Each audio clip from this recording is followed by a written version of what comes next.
The Dexter fandom knows disappointment all too well. The infamous 2013 Lumberjack ending is still widely considered one of television's worst finales.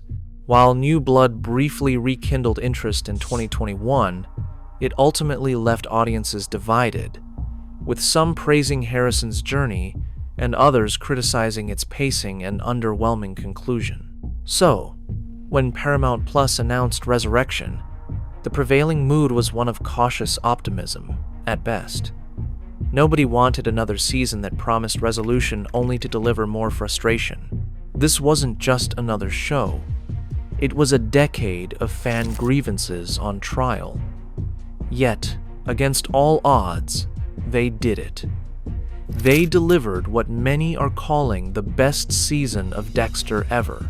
If you're still skeptical, join us as we break down exactly why. One of the boldest narrative risks Dexter ever took was introducing a secret society of serial killers, funded by unimaginable wealth. On paper, it sounded like a parody, a bizarre hybrid of Eyes Wide Shut and Squid Game. A clandestine group of millionaires and billionaires ritualizing murder in opulent estates easily could have crumbled under its own absurdity. Instead, this concept became the very backbone of Resurrection's success. The show wisely avoided treating it as mere spectacle. Unlike previous villains, this was a fully fledged organization, complete with dues, rules, and severe punishments. Leon Prouder, its sinister leader, managed it like a CEO who measured loyalty not just by profit, but by blood spilled. This structure gave the club a chilling authenticity, and that authenticity propelled the story forward. Dexter's infiltration under the alias Red transformed every episode into a high-stakes test of survival. Could he ascend the ranks without exposure? The writers skillfully used this framework to rekindle a narrative rhythm the series had long lost. In its prime, Dexter's tension grew organically, balancing Miami Metro cases by day, hunting predators by night, and constantly risking exposure. By embedding him within this society, Resurrection brilliantly recreated that constant friction. Each gala, every coded invitation, and each chilling demonstration became a rung on a ladder Dexter had to climb, knowing one misstep would plunge him into the abyss. The finale's gala and vault sequence ultimately proved this gamble paid off. Dexter systematically dismantled Prouder's empire, while Harrison and Charlie navigated their own perilous paths, and Batista's fate hung precariously. It was layered, thrilling, and entirely rooted in the intricate society framework, the powerful engine that drove the season. This intricate machine of the killer society ultimately cornered Dexter's conscience. From its very inception, Harry's code was what distinguished Dexter from the monsters he hunted. Kill only killers, never harm innocents, and never get caught. Yet, as the series meandered through seasons 6 to 8, that crucial line blurred. Dexter often killed out of rage, convenience, or sheer panic, reducing the code to little more than a narrative prop. Resurrection confronted this problem head-on. The unexpected return of Angel Batista thrust Dexter into his most devastating moral test yet. Batista was family, one of the last truly good men still connected to Miami Metro. A man who respected and trusted Dexter. This made him the ideal target for Prouder's ultimate loyalty challenge: kill Batista. The tension mounted organically across multiple episodes, as Batista meticulously investigated the lingering loose ends of the Bay Harbor butcher case, slowly circling the truth. Dexter knew that eliminating Batista would solve all his problems, removing the last person capable of connecting the dots, securing his place within Prouder's empire, and ensuring Harrison's future. But Dexter refused. His conscience, sharpened by years of straying, returned with brutal clarity. Batista was innocent. The code would not bend. By standing firm, Dexter effectively doomed them both. Prouder executed Batista before their eyes, forcing Dexter to witness the catastrophic cost of choosing principle over power. It was devastating, yet profoundly effective. For the first time in years, Dexter wasn't driven by impulse or ego. He was fully bound by his rules, even when those rules cost him everything.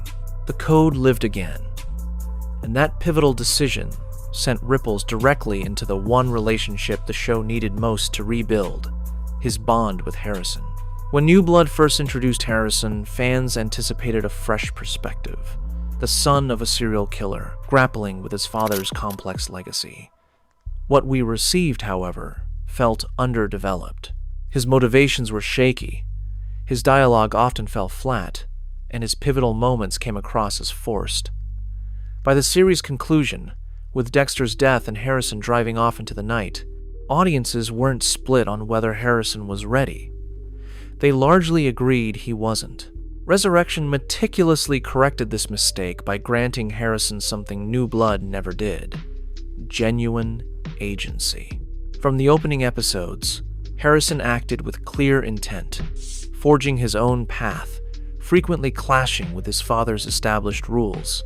His most shocking act, the vigilante killing of a rapist, exemplified this. It was impulsive, emotional, and starkly contrasted with the methodical precision of Dexter's rituals. This wasn't filler. It was a crucial turning point. The writers expertly leaned into the inherent tension between father and son. Harrison questioned the code, doubted its efficacy, and often rejected it outright. He demanded to know why he should adhere to rules designed for someone else's darkness.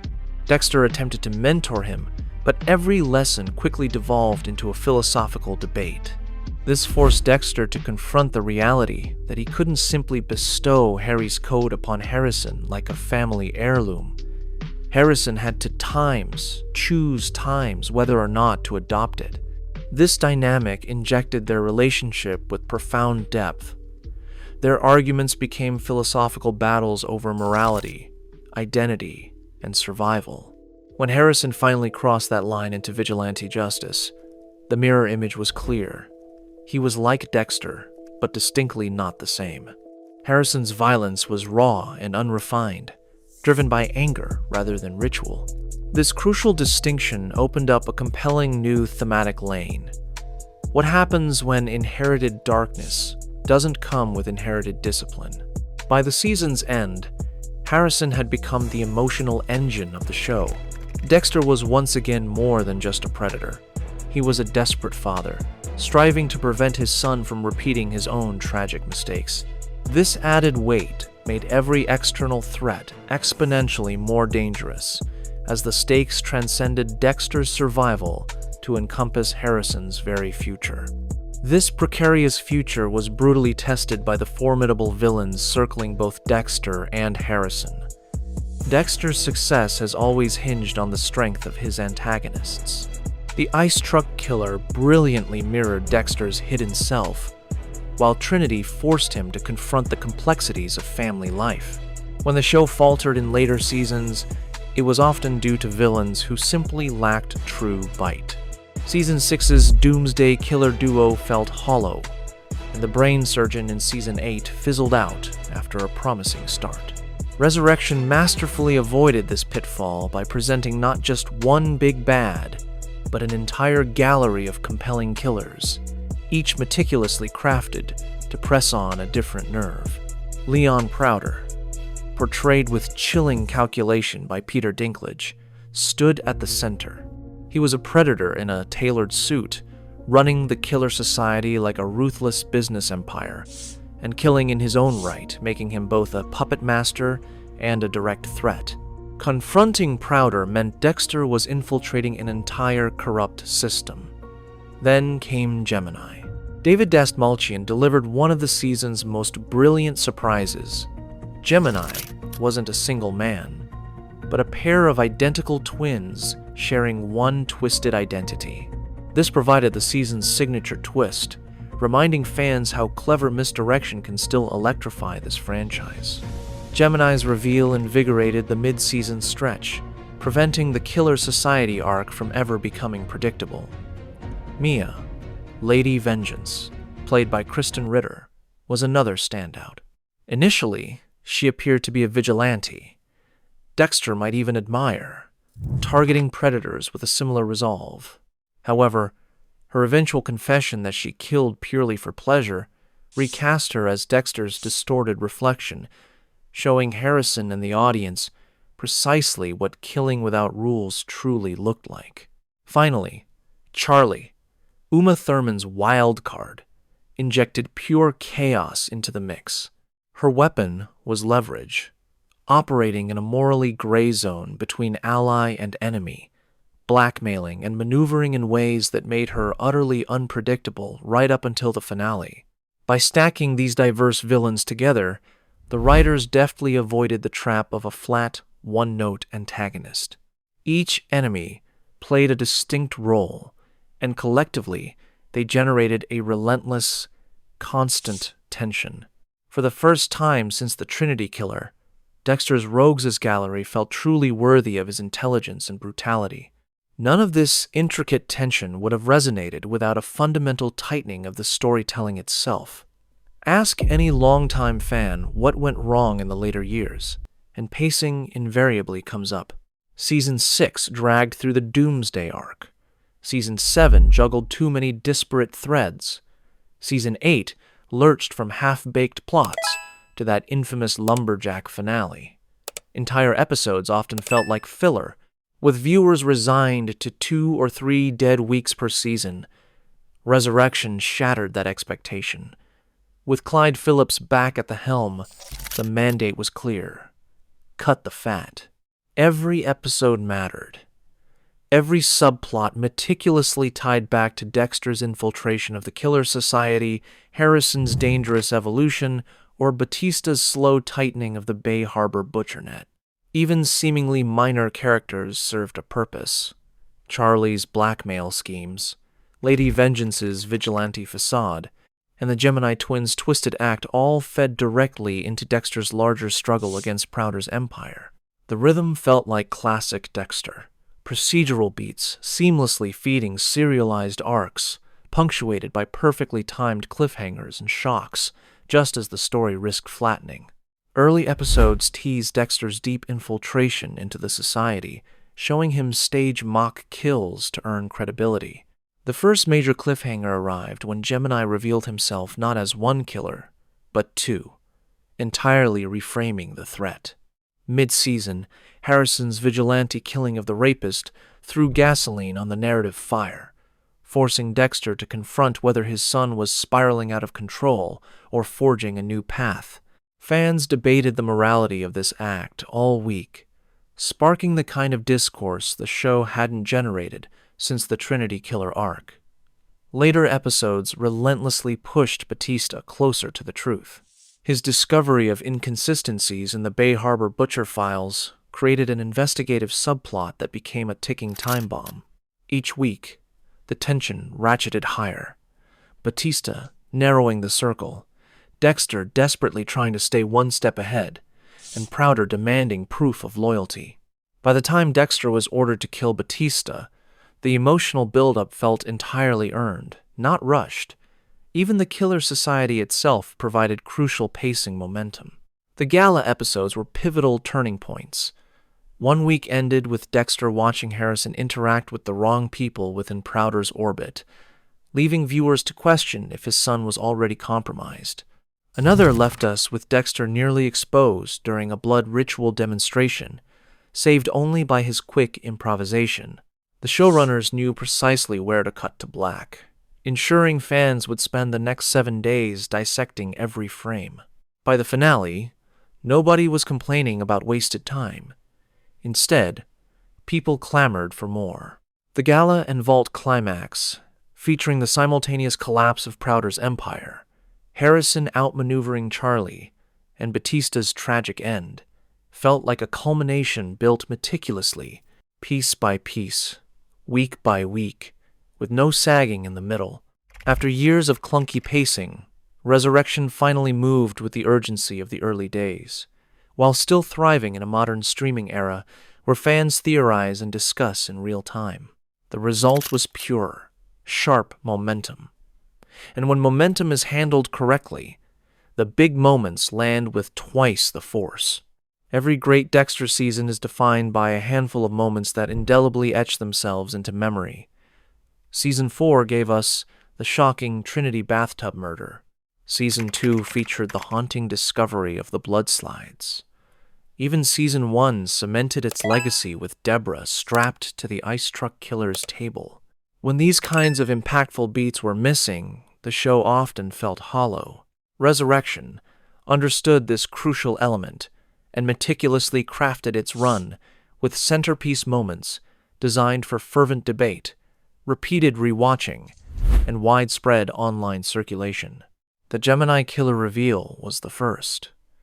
Mid-season, what initially appeared to be a single adversary shockingly split into two identical twins, operating as one. This brilliant misdirection recontextualized earlier episodes and powerfully echoed the clever twists of the show's prime. Fans immediately began dissecting clues they had missed, sparking the kind of fervent theorizing Dexter hadn't seen in years. Then came Harrison's vigilante kill. It was messy, raw, and deliberately uncomfortable.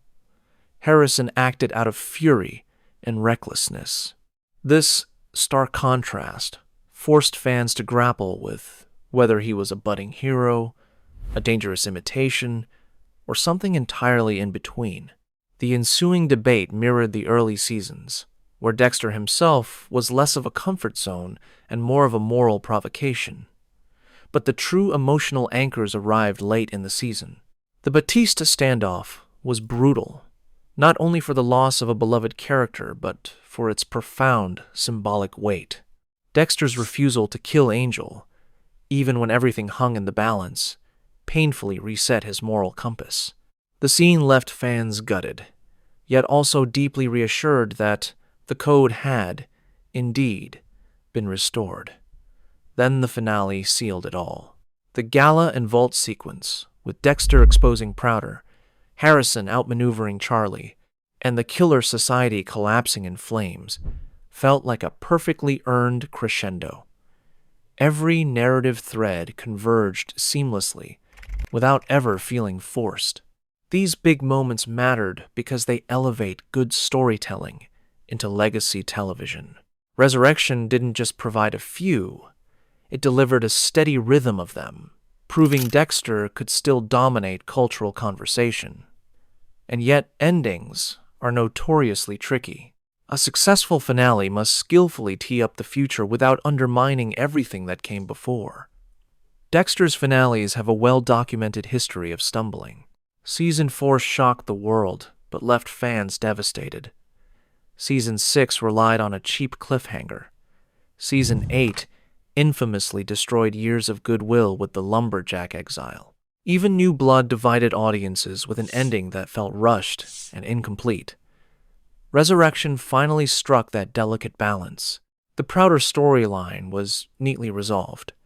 Dexter dismantled the killer society, reclaimed his true identity, and firmly recentered himself around Harry's code. Harrison survived the season not as a mere replacement, but as a character forged in his own right, providing a genuine sense of closure for the audience. However, closure alone wasn't enough. The writers understood that a serialized show demands a compelling next chapter. This is where the New York Ripper breadcrumbs came into play. Scattered subtly throughout the season, hidden files in Prouder's vault, ominous manhole markings, and fleeting title card hints this secondary mystery quietly built in the background. It never distracted from the primary society arc, but it lingered just enough for observant fans to piece together. By the finale, when the Ripper's chilling calling card appeared in the final shot, the door to a potential Season 2 was already wide open. This balance worked because nothing felt cheap or forced. The Ripper clues didn't hijack the finale. They enriched it. The Prouder arc reached a clean, satisfying conclusion, giving the season its own distinct identity, while the Ripper setup guaranteed compelling momentum for what's next. After years of finales that undercut everything, Resurrection delivered one that felt both complete and vibrantly alive. The battle was won, but the war, clearly, was far from over.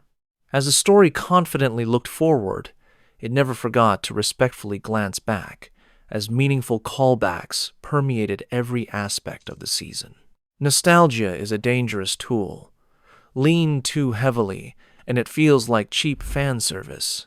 Ignore it entirely, and it risks looking like embarrassment. Resurrection expertly threaded this needle, weaving in elements from the past in ways that deepened the current narrative rather than distracting from it. The most obvious callback was the return of Harry himself. James Remar's reprisal of Dexter's moral compass re-established the code as a living, breathing presence in Dexter's mind, reassuring fans that this was still the same man who once whispered secrets only his father's ghost could hear. The ritual also made a triumphant return. Where New Blood often glossed over Dexter's meticulous precision, Resurrection painstakingly rebuilt it step by step. The stalking, the ambush, the plastic wrap, the blood slides. These were the storytelling anchors, undeniable visual proof that Dexter's dark passenger had not vanished. Every time he collected a trophy slide, the show reaffirmed to fans that this was indeed the character they remembered and cherished. Even the marketing embraced this, with promotional teasers featuring phrases that tied directly into Dexter's past. Within the episodes, subtle nods abounded, lines of dialogue mirroring Season 1's iconic narration, visual echoes of old kill rooms, and even a finale monologue that defiantly repurposed the infamous Lumberjack exile into something powerful and redemptive, rather than shameful. These callbacks resonated because they respected the audience's deep memory and emotional investment. They served as powerful confirmations that Resurrection was not ashamed of its DNA. It was actively reclaiming its true identity, and buried within these layers of nostalgia was a crucial shift in focus, because the most meaningful callback didn't point back to Dexter at all. It pointed directly towards Harrison. If Resurrection proved anything definitively, it was that Harrison finally mattered. Not merely as a sidekick, nor as a clumsy experiment in torch passing, but as a genuine, compelling driver of the franchise's future. His entire arc was meticulously crafted to explore what happens when the legacy of the code collides with a new generation. From the very beginning, Harrison actively resisted his father's rigid system. He refused to be governed by rules invented for someone else's compulsions. His perspective was brutally simple. Harry's code wasn't his time's code. This fundamental refusal created the philosophical spine of the entire season. Their arguments were not just disagreements, but profound debates over morality itself. Harrison's vigilante kill powerfully crystallized this theme. He was never meticulous like Dexter. He didn't stalk, ambush, or painstakingly prepare ritualistic kill rooms. He acted in the heat of anger, punishing a rapist in the moment. This difference was crucial. Dexter viewed ritual as control, discipline, and a means of survival. Harrison, by contrast, saw violence as catharsis. That stark contrast revealed the inherent danger of unshaped darkness. It also posed a critical question. Is the code a safeguard or merely a cage? The finale deliberately amplified this ambiguity. Harrison survived the collapse of Prouder's empire not because he chose his father's path, but because he courageously carved one of his own. He wasn't locked into being a direct copy of Dexter, yet he wasn't entirely free of that looming shadow either. This deliberate ambiguity ensured fans walked away with a compelling question that only future seasons could hope to answer. Would Harrison inherit moral clarity, or would he ultimately descend into chaos? In many ways, Harrison became the new moral mirror of the show. Where Dexter once stood as the central question mark of morality, Harrison now carries that profound role. If Dexter's story was always about whether the code made him a monster or a protector. Harrison's story might just be about what happens without it. And that potent uncertainty is precisely what keeps this franchise vibrantly alive. Because fans aren't done watching, they're eagerly waiting to see where Harrison ultimately lands. If you found this breakdown insightful, please consider subscribing for more deep dives into the world of Dexter. We'll continue to pull apart the code, the killers, and every choice that defines this iconic series. Thank you for watching, and we'll see you in the next video.